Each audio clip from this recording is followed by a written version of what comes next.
તો અમદાવાદથી લંડન જતા વિમાન ક્રેશના જે ઘટના છે તેમાં મોત નીપજ્યું હતું, ત્યારે મોડાસાના ખંભીસર ગામની જયશ્રીબેન પટેલના ડીએનએ મેચ થતાં આજે તેમના પાર્થિવ દેહને પરિવારજનોને સોંપવામાં આવ્યો હતો।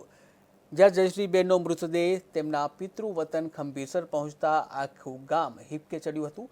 ગ્રામજનોએ પુષ્પવર્ષા કરી અંતિમ વિદાય આપી હતી, ત્યારે શ્રદ્ધાંજલિ પ્રસંગે ભાવવિભોર વાતાવરણ જોવા મળ્યું હતું। જ્યાં વિમાન દુર્ઘટનામાં ગુમાવેલા જીવનોમાં પૃષ્ઠભૂમિમાં આજે ખંભીસર ગામે દર્દ અને શોકની લાગણી સાથે શ્રદ્ધાંજલિ આપી હતી। આજે અમારી ખંભીસરની દીકરી જયશ્રીબેન પટેલ, ખંભીસરના પટેલ મુકેશભાઈ અને મીનાબેનની દીકરી હતી।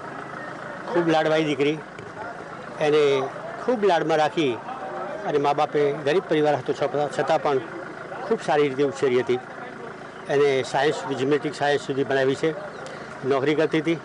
એના લગ્ન હમણાં 3 મહિના પહેલાં થયેલા અને આ વિમાન ક્રેશમાં એ દીકરી જ્યારે એક્સપાયર થઈ ગઈ ત્યારે આખા ગામમાં ખૂબ શોકની લાગણી વ્યક્ત હતી।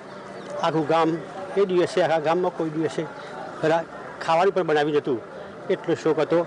અને આજે એનો મૃતદેહ 9 દિવસે એમને મળ્યો છે। 9 દિવસે મળ્યા પછી આજે અહીં ખંભીસર મુકામે લાવ્યા છે અને એની સાસરી ડુંગરવાળા થાય છે, તો આ ડુંગરવાળા મુકામે એને લઈ જવાની છે। અને આજે અમારા 7 ગામ આજુબાજુના પાટીદારો ગામ બધા ભેગા થઈ, એકત્ર થઈ અને શોક શ્રદ્ધાંજલિ આપવા માટે મળ્યા છીએ। અને થોડા દિવસમાં એની કાલે 10મો દિવસ છે, આજે 9મો દિવસ છે, થોડા દિવસમાં એને વિધિ અમે ચાલુ કરીશું, કારણ કે 9 દિવસે ડેડ બોડી મળી છે, એટલે અમે વધુ પડતું કશું કરી શકીએ એમ।